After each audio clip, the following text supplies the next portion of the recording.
All right, now it's time to get serious about securing our country's border. That's the advice from my next guest, 2012 GOP presidential hopeful, Mr. Herman Cain of Georgia. Mr. Cain, thank you for joining us. You've had some great ideas. You've mentioned some great ideas, sometimes even jesting, joking about them. But let's hear your ideas about securing the border.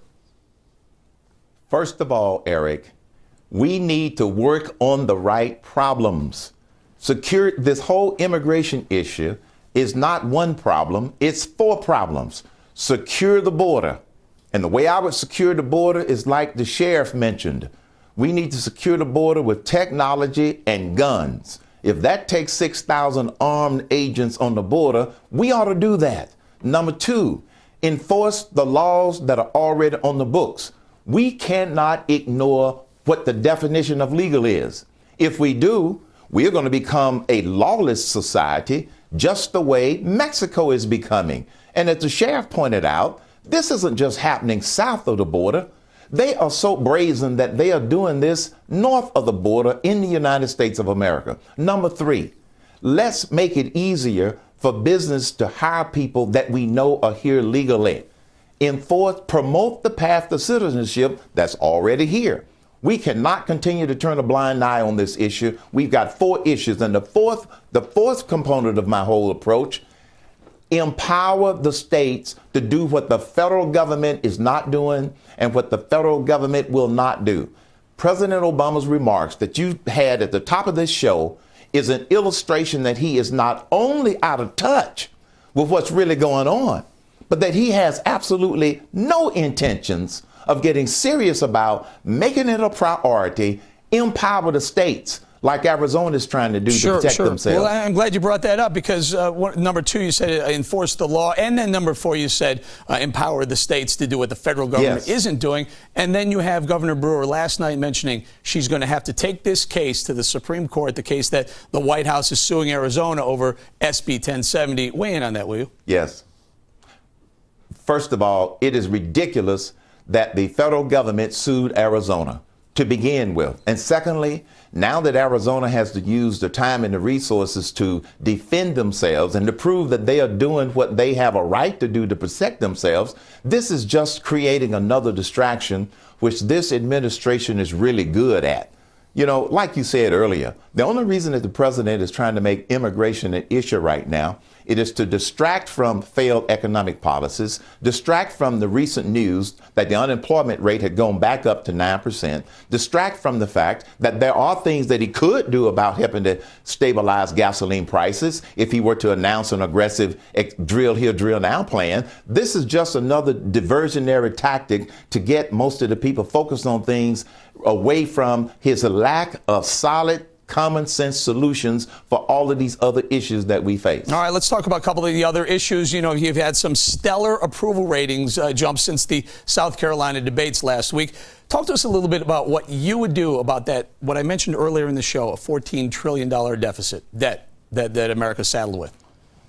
I would do 2 things, Eric. First of all, we've got to stimulate this economy. And I've already laid out and mentioned my 5-point plan for stimulating the economy. Not indirect stimulus, not more government spending, direct stimulus. We've got to lower the top corporate tax rate from 35 to 25%. We are the only nation on the planet that hasn't done this. And we also must bring down the top personal tax rates. It worked in the 20s. It worked in the 60s. It worked in the 80s. It'll work again in this decade. Number 2, take capital gains tax rates to 0. Yes, 0. Stop punishing the people who are taking the risk in investing in new businesses. Number 3, suspend taxes on repatriated profits. Those profits that have been generated by multinational companies overseas, those profits are going to stay there until we stop penalizing money that comes back home. Number 4, give the American worker and the American employer a real payroll tax holiday with a 6.2%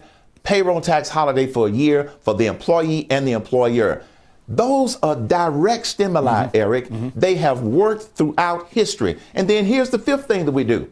Once we put all of these in place, make the tax rates permanent. We've got to remove this veil of uncertainty off of this economy.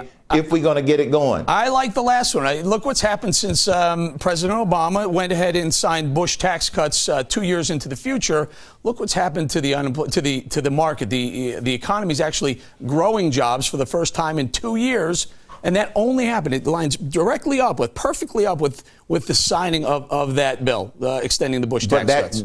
But Eric, that growth would be a whole lot more if we couple that removing the uncertainty with those other measures that I talked about. And then if we do that, then what I would do as president is I would do a horizontal cut across the board of about 10%, and then I'd do a vertical deep dive. This is what CEOs do. This is what leaders do. And you go into each agency and identify programs that are outdated, programs that are not working, or programs that have overlapping with other things. Figure out what we can afford, and I believe that we could put a big dent in helping to bring down this national debt. All right, Mr. Cain, we only have about 30 seconds or so. Would you allow the debt ceiling to be exceeded in America? Would you vote against raising the debt ceiling? I would vote against raising the debt ceiling. And here's what I would do instead. Identify those critical things that we need to make sure we pay, and then we cut wherever we have to cut in order to not to raise the debt ceiling. Let's make sure that we pay the interest on the debt that we owe, make sure that we take care and pay our military and their families. Thirdly, let's take care of people who are living off of Social Security. And if we do those three critical things, then we can take a look at everything else in terms of where we need to cut. Well, it might mean a furlough of federal workers, which is not a bad idea. Very quickly, Mr. Boehner last night mentioned that he would be interested, he would be allow a debt ceiling raise if there were equal cuts in spending. Is that fair? It's fair, but it is another stall tactic. Quite frankly, I'm disappointed with Representative Boehner for putting that on the table. This Congress has shown that it does not have the ability to stop spending. I think that they are just avoiding the tough choice. Don't raise the debt ceiling, pay for the stuff that's critical, and then the other things are going to have to be forced mandatory cuts. There it is, a few minutes of common sense with Mr. Herman Cain. Thank you very much, sir.